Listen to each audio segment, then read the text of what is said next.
What's up guys, it's me Jeremy. Sion's been a pretty interesting champion that's actually been hovering at a really high win rate for the support role for a pretty long time now. Now he doesn't really have a very high play rate, which suggests that it's just a bunch of small Sion players that enjoy the particular way to play Sion, but the win rate is still super impressive at around 55%, and well, we figured it was worth looking at to see how good Sion support really is, since it's a pick that's been flying under the radar for quite some time now. And as always, if you guys enjoyed the video, don't forget to hit that like button, and if you don't enjoy the video, hit that dislike. And let's get started. Sion's kit is definitely packed with a ton of features that can make a lot of sense on a support. His Q, Decimating Smash, is a charged attack that hits an area in front of Sion, and it increases in damage and range for up to 2 seconds for a maximum of 300% damage. If Sion charges for less than a second, any enemy's hit will be briefly slowed, and of course if he charges for more than a second, he knocks up all enemies hit based on how long it was charged total. This jumps straight out as a pretty awesome support ability actually. Crowd control on a basic ability that can hit multiple enemies is always going to be powerful when used properly. One of the things that really stands out is Sion's ability to channel this from a brush to try to hit up an enemy and deal a ton of damage in the process. Catching one or both enemy laners in the knockup with all that damage in the early levels is just an insane amount of damage in crowd control, and could suggest Sion would potentially be a powerful lane bully, especially in matchups where the enemies can't deal with him from a range. Sion's W, Soul Furnace, is probably the worst part of his kit from a supporting perspective, and the passive part gives 2 bonus health to Sion permanently for every enemy he kills, along with 10 bonus health for large enemy, and champion kills and assists, but because Sion isn't going to be farming as a support, he's definitely missing out on a lot of potential bonus health in the early and mid game that he would have had if he was playing top lane. Activating Soul Furnace gives Sion a shield for up to 6 seconds that scales with his maximum health, and this could definitely be useful in lane for Sion because it would let him tank damage for his AD carry, survive through poke, and also be used to tank creep waves before they hit the tower if his AD carry wasn't quite back in lane yet. But with less stacks from farming, the shield isn't going to be as strong as possible.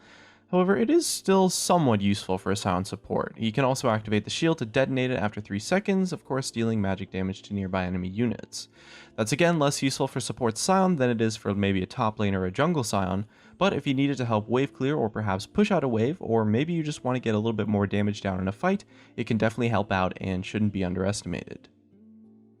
His E is called Roar of the Slayer, and is another part of his kit that actually makes me quite excited for the Sion support playstyle. Activating the ability causes Sion to shout, dealing magic damage and slowing the target hit, along with reducing their armor by 20%. If he hits a minion or a non-epic monster, they're knocked back and deal 30% increased damage to all enemies they pass through, slowing them again by the same amount. And this is actually another contender for the ability that Sion support might want to max. In close range lanes where Sion can just slam the enemy laners with a Q from the brush, it's probably the better ability to max in that situation, but you could still definitely max E in lanes where you're struggling to reach the enemy. Hitting minions gives the ability crazy range and lets Sion poke or slow from relative safety as well. I love the fact that it also reduces armor to the unit hit directly, and this can be really valuable in the mid and late game when your AD carry wants to be able to punch more damage through tankier enemies.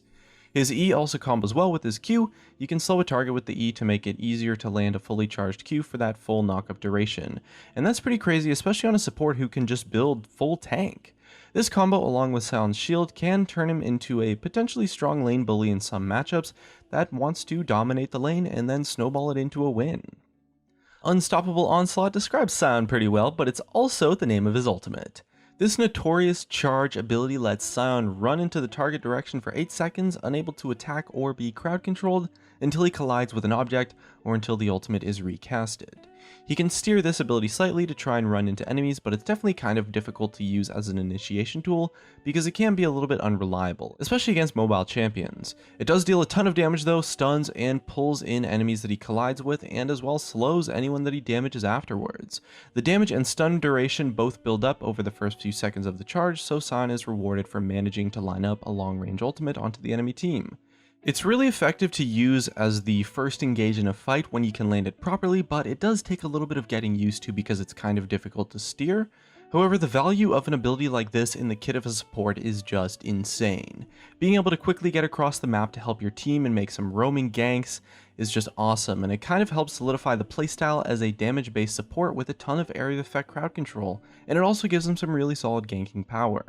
It's typically a little bit difficult to land the ultimate, especially in the laning phase, but if you do manage to get off the stun from it on an enemy laner, it's pretty much guaranteed that you're at least getting a summoner spell or even a kill. It's just so much damage, and the crowd control is just awesome. It's got a lot of potential as a roaming ability as well, and you can get from bot lane to mid lane without that much issue, so a well-timed ultimate might let you use that awesome strength to snowball the rest of the map as well. Roaming's a super big part of the support metagame at the moment, so having an ability that does it really well is quite important.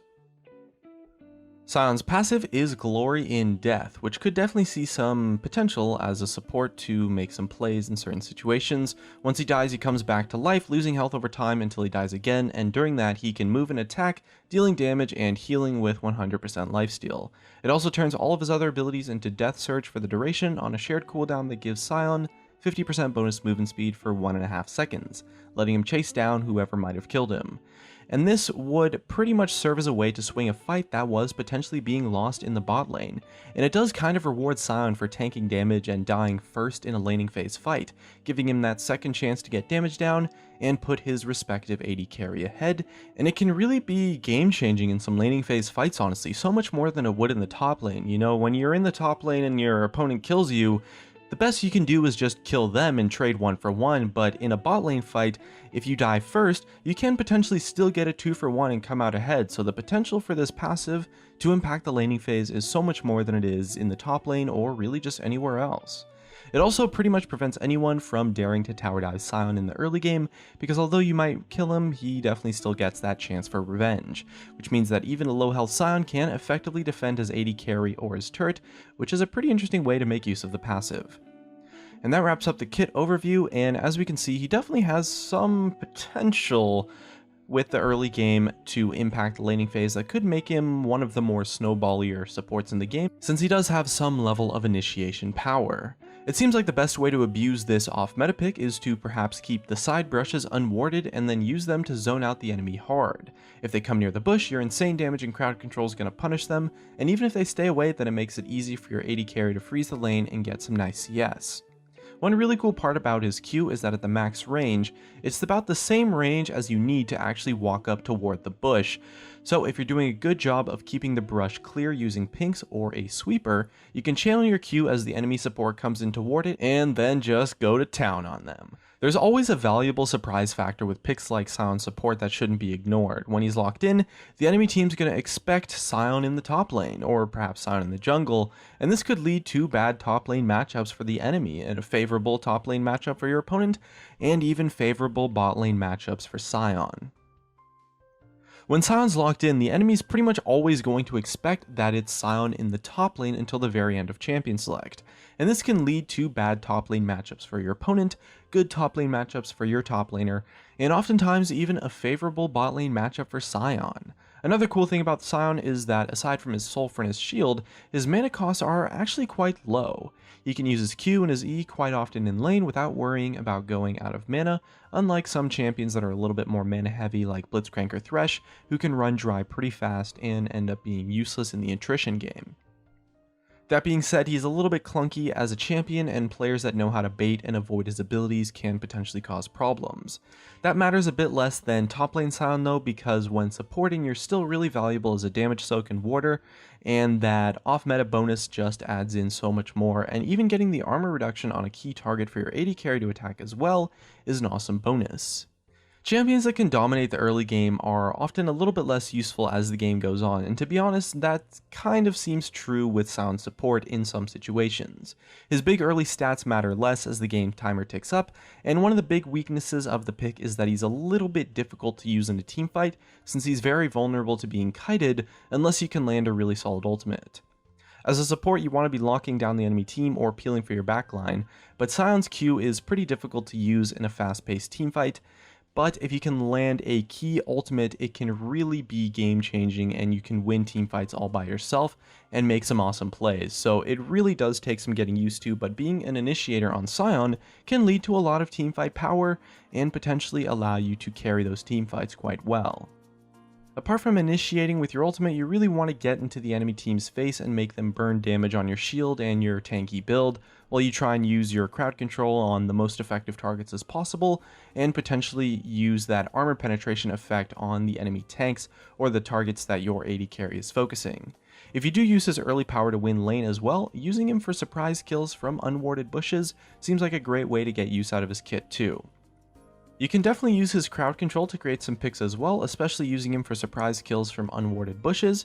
and his ultimate to catch out some targets. Once an enemy is dead, forcing objectives or a 4v5 teamfight means that you can get away with being a bit worse than other supports during the teamfight. And if you can create a pick, you definitely want to just force an objective immediately or perhaps a 4v5 teamfight. And his pick potential in his kit gives him a lot of opportunities in the mid and late game, even though his certain playstyle might not scale that effectively. From what we've seen, it definitely seems like Sion is a pick that really wants to crush the early game and try and snowball, and it definitely favors players who are familiar with Sion. It takes a little bit of time to get used to landing his ultimate and using the rest of his abilities. It doesn't seem like you can just pick him up and dominate games instantly, but it doesn't take that long to learn him because he still is quite a tanky champion and his mechanics aren't too complex apart from landing his ultimate on certain targets. And if you put in a bit of time to get used to his kit, then it might really be worth giving Sion support a good shot because it actually does seem to have a lot of potential. Let us know your thoughts and experiences with Sion support in the comments, or let us know about some of your crazy off-meta picks that you think we should maybe take a look at next. And looks like that's going to be it for me. If you guys enjoyed the video, drop a like, subscribe if you want. Thanks for watching, and I'll see you guys next time.